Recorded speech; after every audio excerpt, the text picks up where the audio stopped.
Ho, ho, ho. Welcome to Middle Ground Books After Hours. Ho, ho. Ho, ho, ho.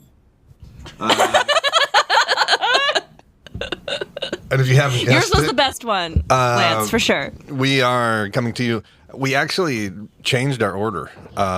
So we're doing this one kind of in a rush because we're trying to get this show. Christmas time is here. Does anyone know the second line to that? Happiness and cheer. Blah, blah, blah. Blah, blah, blah, blah, blah. Yeah. Blah, blah, blah. Time of year. Something like that. This is beautiful. It wouldn't be the podcast if Debbie didn't sing a little bit. Yes. And we're gonna I sing like literally every day. Yeah. We're So you're gonna- holding back, really. we're gonna introduce who we are. Oh, Yeah, then we should maybe do that. I'm Megan. we're all looking at you. I'm Deborah. And I'm Lance. This episode is brought to you by the letter P, number 14, and the concept of mythopoeia. Mythopoeia. Did I say it correctly? Yeah, close enough. Like, I'm not sure if I said it correctly. Is for that from matter. the book?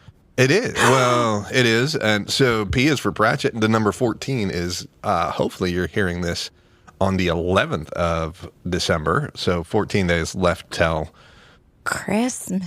And mythopoeia, we are talking about Terry Pratchett's book, Hogfather. That's going to be the main thing that we are talking about tonight. Yay, we all read the same book and we're going to talk about the same book. Yay. Finally. We're being like the stars have aligned. We're normal podcasters. I don't think there's any danger of that. Yeah, no. No, I've never been normal. I'm shocked to learn this. Shocked. I am calm and sedate. So one of the things, there's a lot of stuff going on at the store, and we're actually partially trying to get closer because a lot of our podcasts have been things we recorded a long time ago before we even know that Ron was going to be our sound engineer, et cetera, et cetera. We love you, Ron. And he just makes us sound so much better than we do in real life. You'll be shocked and dismayed if you ever meet us in real life. Yeah, we won't look anything like you expected because you'll be like, you sound so much cooler on the podcast. Thanks, Ron. I think most people who are probably listening are friends and family and Yeah, our you're probably customers right. that know us. You don't so think that there's someone out there who's just stumbled Randomly. upon us? never Probably met not. us? I doubt it. Could happen. So Maybe. some things just, from the Wikipedia and from a little bit of internet research based on Terry Pratchett that might make you like his books better or worse. We listened to a podcast, the Glassers podcast, Reading Glasses, and they talked about how if you saw somebody in an interview or you met the author and you liked them, you'd probably like what they wrote. And I'm not sure that's true. We had somebody... We had the opposite effect. We had once. the opposite effect once. So hopefully this won't ruin Terry Pratchett for you. But as a child, he was bullied for his speech. He had a speech impediment. And not only... I feel like a lot of book nerds can identify with being bullied as a child. Oh, yeah. Yeah. So that makes me like him. And his What else? head teacher thought that a 6-year-old, that would determine like what they would do in life, and basically told Pratchett that he wouldn't amount to anything, etc. Proved them wrong. I can't- Can I add, he is Sir Terry Yeah, Pratchett. he was I don't know if you were going actually to get to that. knighted for his... So, and he has his own... Suck it, Terry Pratchett's elementary school teacher.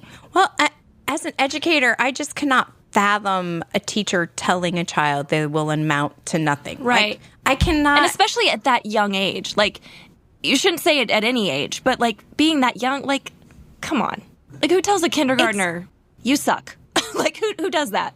It's Monster. inexcusable. Yeah. It's inexcusable for a teacher at any point in a career to tell their student that.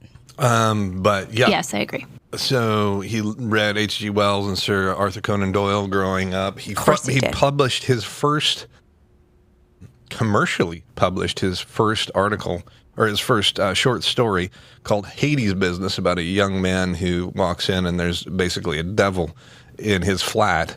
And he wrote it at age 13, published at 15. Wow. And He was an early bloomer.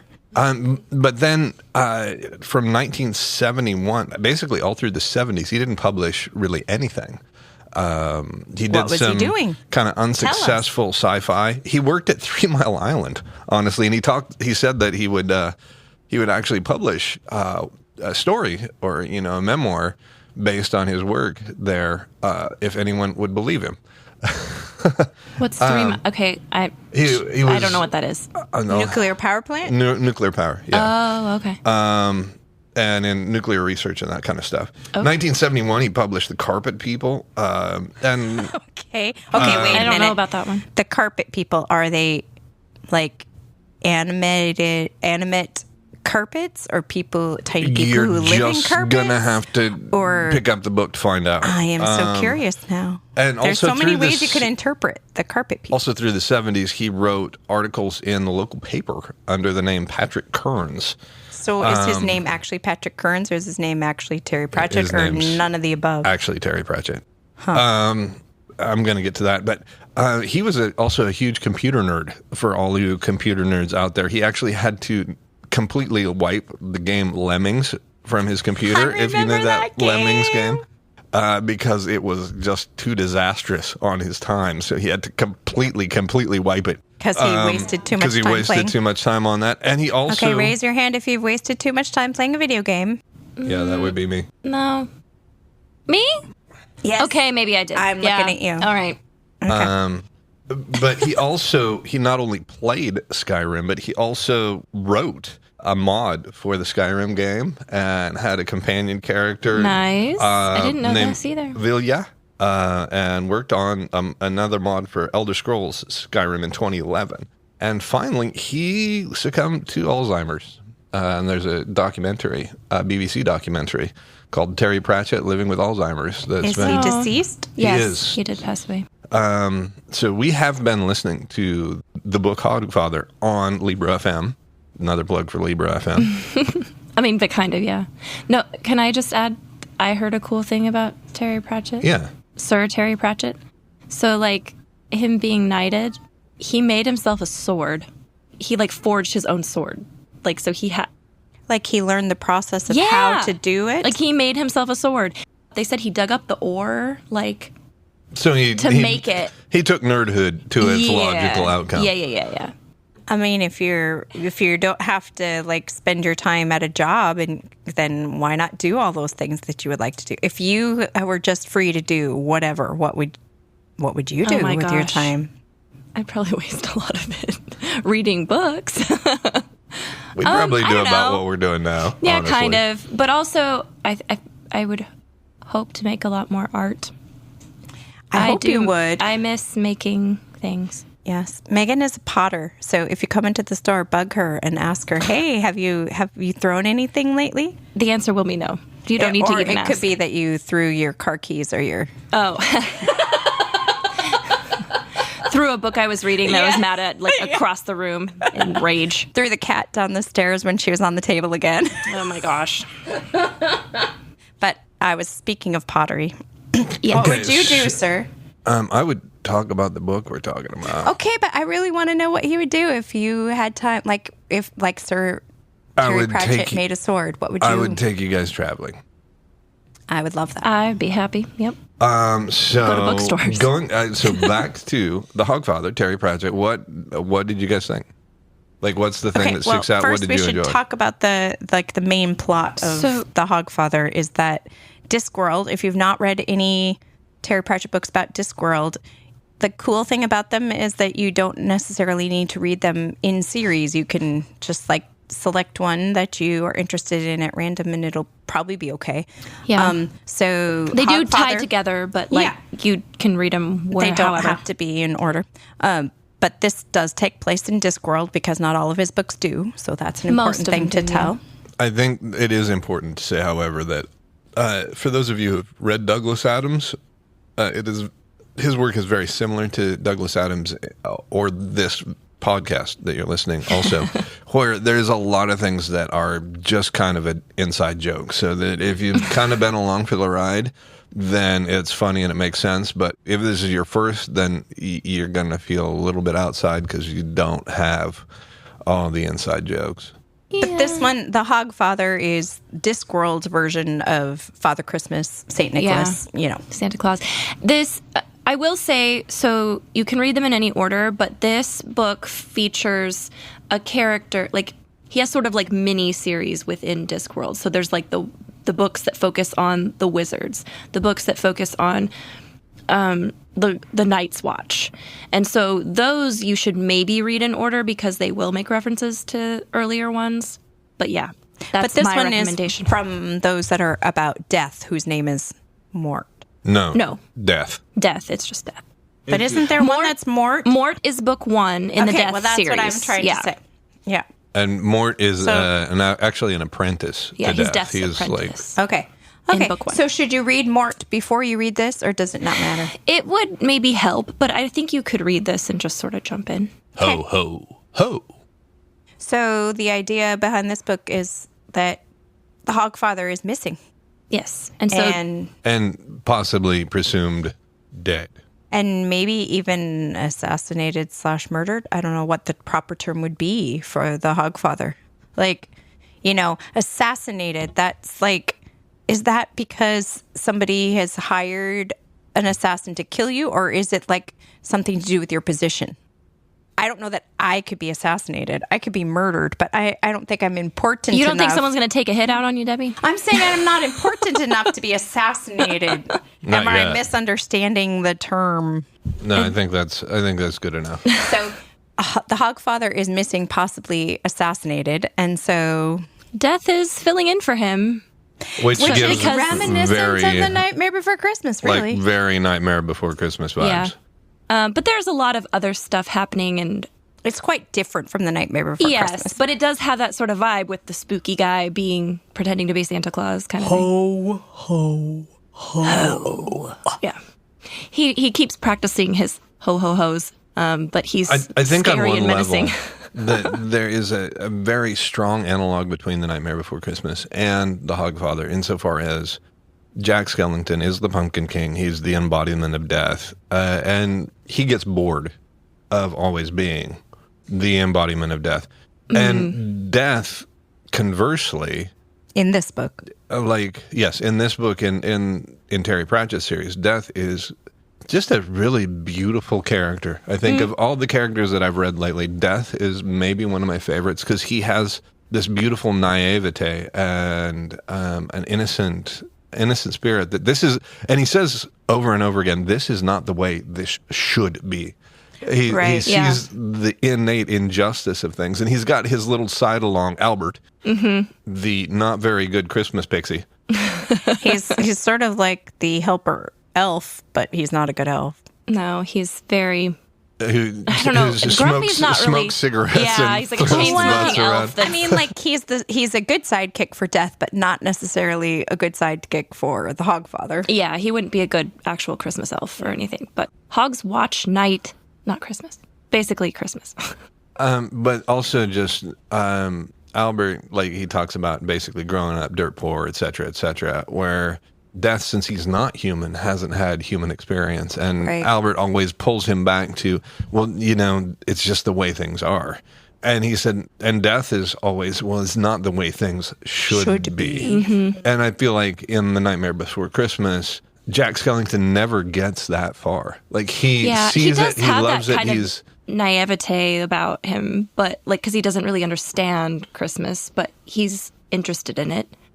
And I feel like maybe But that's he's kind of like- what Death is like. He's interested in humans, but he doesn't really understand them all that well. And if you read some of the other books with Death, you'll see, he's very interested in them and wants to try things that are sort of human-like. And he really sees the best in humans and sees the way things could be if they weren't the way they are. Yeah. There's a scene, I don't think it's in, it must be in one of the earlier, where he, since he's Death, comes for everyone. But something happens where there's a lot of evil people in this city in Discworld that someone put like kittens in a bag and like put them in the water, to get rid of them. And he was mad about that.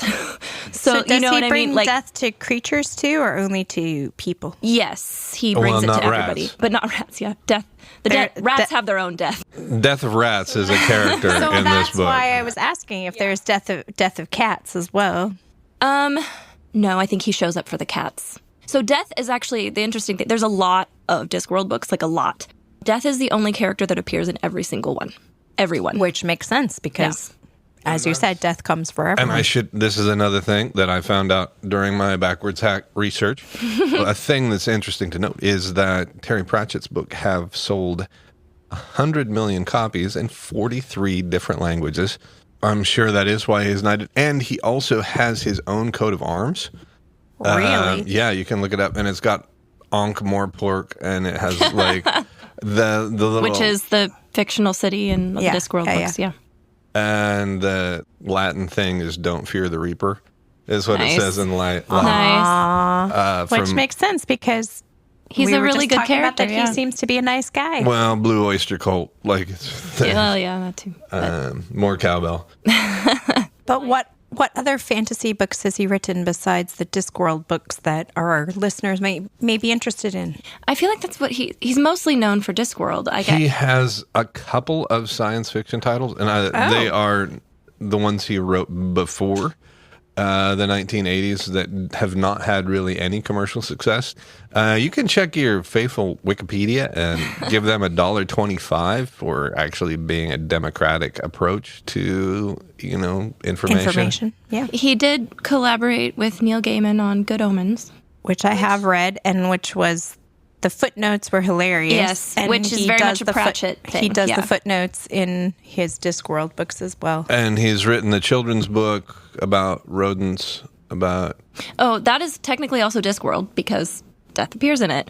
So yeah, the amazing Morris and his educated rodents. And that's something that's been enjoyable about the Libro FM version that we have been listening to because Bill Nighy does all of the footnotes. There's a different narrator for the main text of the story, and then whenever there's a footnote, it's Bill Nighy, so that's how you know, oh, this is a footnote. And then there's a different voice for death, which in all of the Discworld books, like the printed books, death is in all caps. I feel it in my toes. Christmas is all around me. Yeah, So Bill the Nighy's performance in Love Actually. grows. This isn't a musical episode. I wasn't aware this was a musical episode. It's always a musical episode, Megan. Okay. Especially at Christmas time. Think of all the great Christmas songs. Well, we're gonna skip from that and go back to talking about what we're talking about. So death was like death, I'm and sorry, the fact you that always have to. We're like herding cats. I'm sorry. I just love the fact that, especially for anyone else who's idealistically minded facing Christmas, like one of the beautiful sections that I actually just went through with Death and Albert, like a couple, like in one place, Death sees these guys trundling up the hill following this old woodcutter. It's the king and a page coming to just dump all their leftovers on this poor woodcutter. And Death goes and he stops them. And he says, because the king wants to give this woodcutter their leftovers from the table in order that he can feel like he's magnanimous and such a good king. And Death says, no, this is wrong.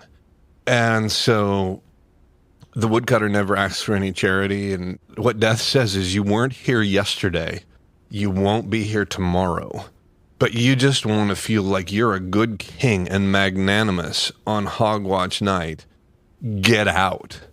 Wow. And in so many ways, like the Christmas holiday, and just as a reminder, Christmas, like we look at it as like it's always been a thing, but it has not. And in fact, even like following English heritage, there were big Christmas fights in the 19th century. Like the time that Christmas Carol was written, Christmas was really still fairly hotly contested about whether it should be celebrated, whether it should not be celebrated.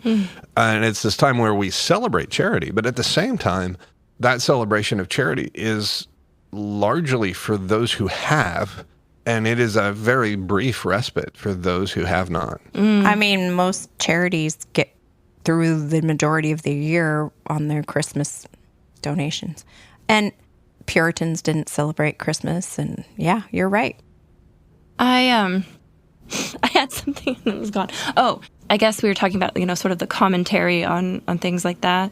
The scenes where he's basically like the mall Santa. Oh, Yeah, he's I love that segment. Well, because what he's trying to do is to promote real belief in the Hogfather. So Right. he figures that part of why belief in the Hogfather is diminished is because of all of these false Hogfathers Yeah. that children have been seeing. So At the store, yeah. So he goes to try to promote real belief. And makes quite a commotion. I love. Okay, so this That's is a like spoiler. one of my favorite parts of the but I book. have to, this little girl comes up to talk to the Hogfather. What do you want, dear? Oh, she wants a pony. And the mother says, oh, but we can't have a pony. We live on the 3rd floor. He's like, it's in the kitchen. And she said, oh, you must be joking. He's like, of course I'm joking. And then, after she They goes leave, away, yeah. She says, Albert. Albert says, oh, you didn't really put a pony in the kitchen. He's like, no. I was just being jolly. I was just being jolly. I put it in the bedroom. Putting it in the kitchen would have been unhygienic. So he does give her a pony. So things like that, during that kind of segment, a lot is said about that whole thing. And Albert talks about the jaded, chain-smoking Christmas, not really Christmas pixie. Not Hogwatch pixie, not Yeah. Christmas, sorry. How giving people what they want isn't really any good. One of the quotes that sticks out to me, he says, give them jam today and they'll just be sad. But give them the promise of jam tomorrow and they can keep going. And he talks about how hope is such an important part of just human existence in life. Mm. There's a very important character in the book that we haven't brought up at all, who is Death's granddaughter. Yes, right? granddaughter. Susan. You haven't explained why this episode is brought to us by Mythopoeia. Mythopoeia. Okay, here we go. Glingle, glingle. Glingle, glingle, glingle. So what god was just created? The god of not really writing an outline. The god of procrastination. So in this episode, different gods and entities In this book, not in this book. episode. Yeah. Well, in the episode you're listening to that we're talking about. So the lost towel gnome is invented. The god of hangovers is invented. The god that eats socks. socks is invented. Yeah, or was it a gnome or it's a creature? I don't think it's a gnome.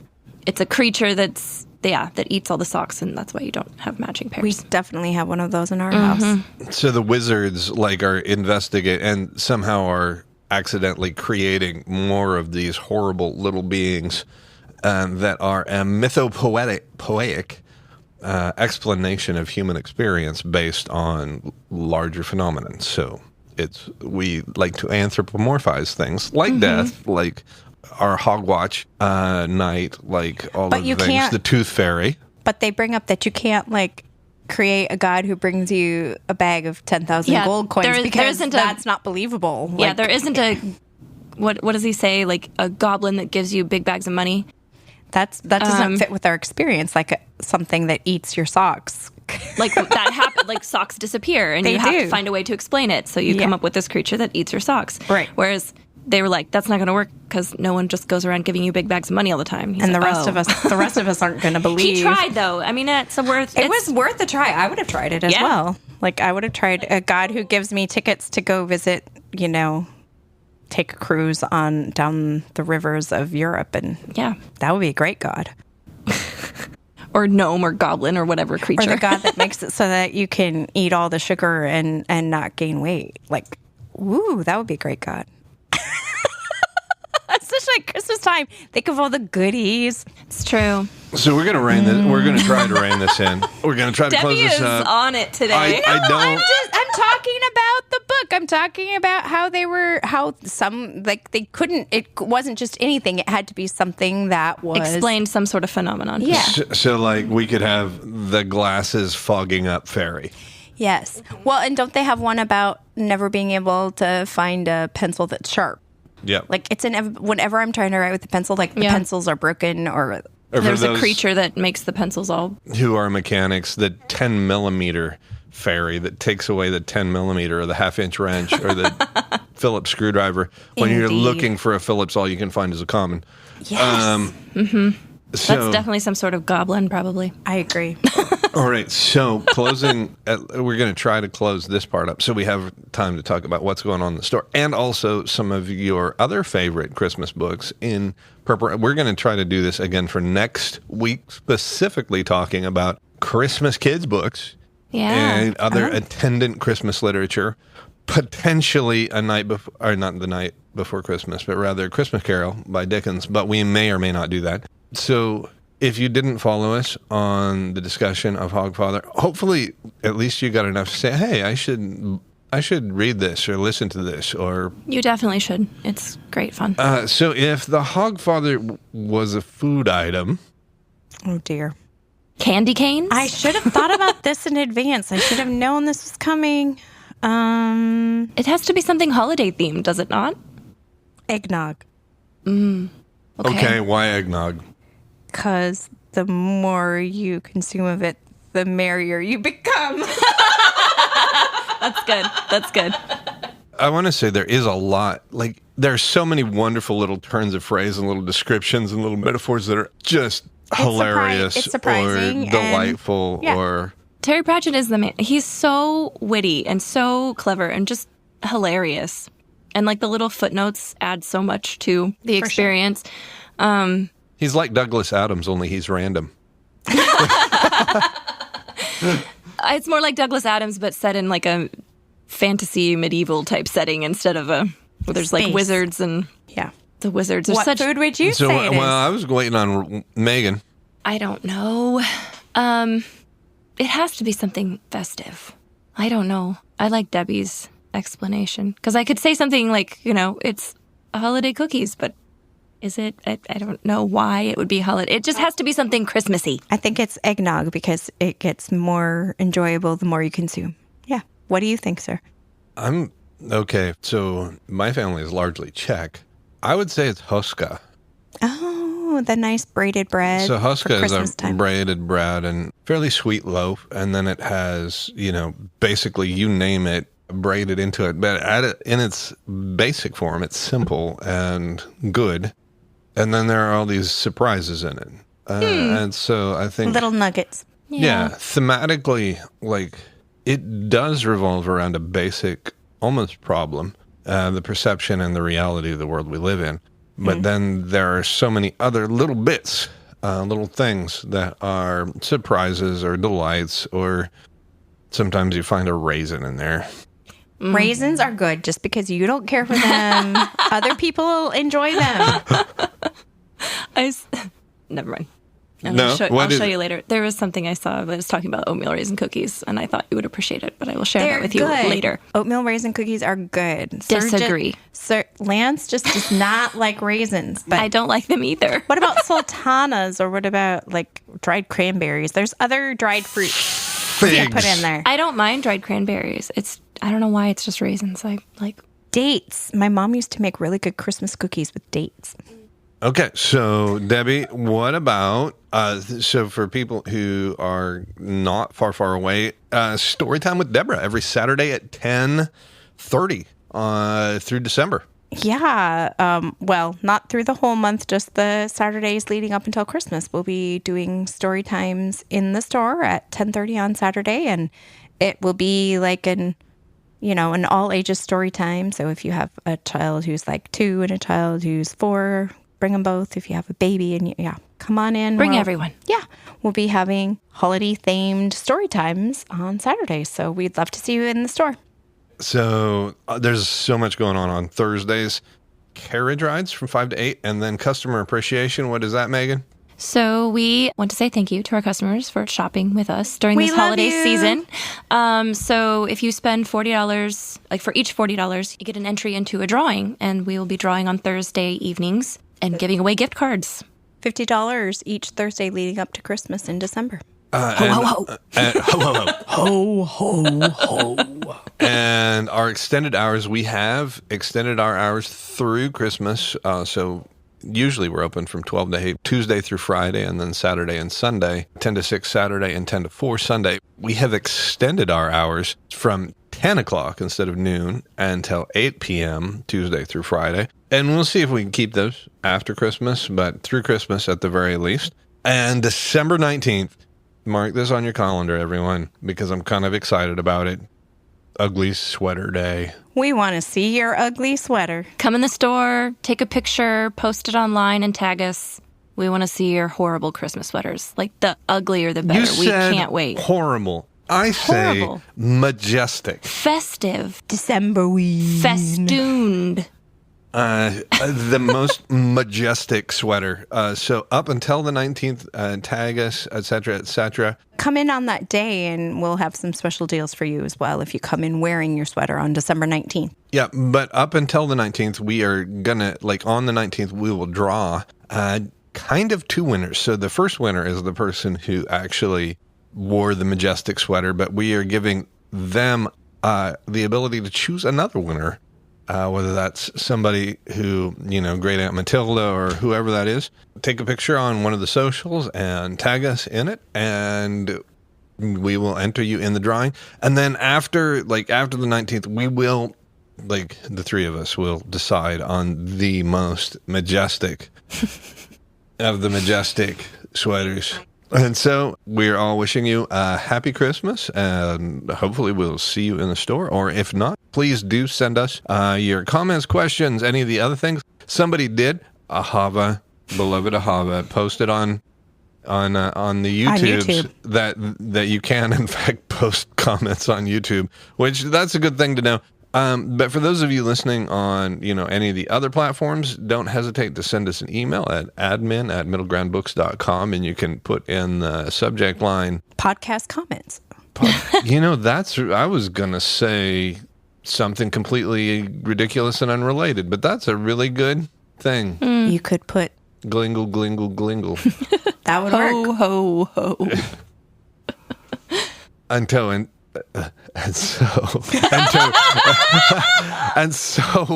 next time. We'll meet you in the middle.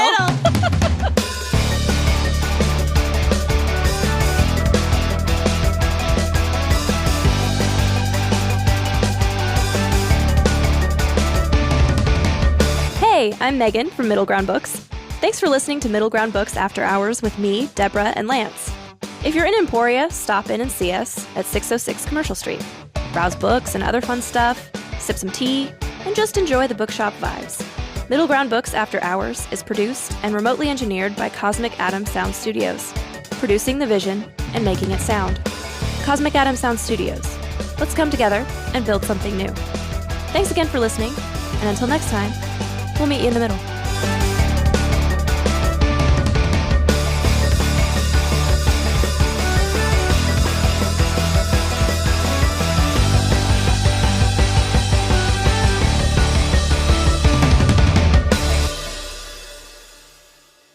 Okay, I am an educator, so I'm like, we need to make a rubric. A rubric? A rubric for Like overall size, height, like presentation. shock value. I don't know. No, you don't want Sparkle. shock value. I'm 'cause gonna sparkle has to be like part the of it. sweaters Not like that electric have shock, but- a man's chest on it. You don't appreciate those. No, I'm just saying I'm going to have to think about how I'm going to judge. Okay, you work on your rubric. I need a rubric. Of course you do.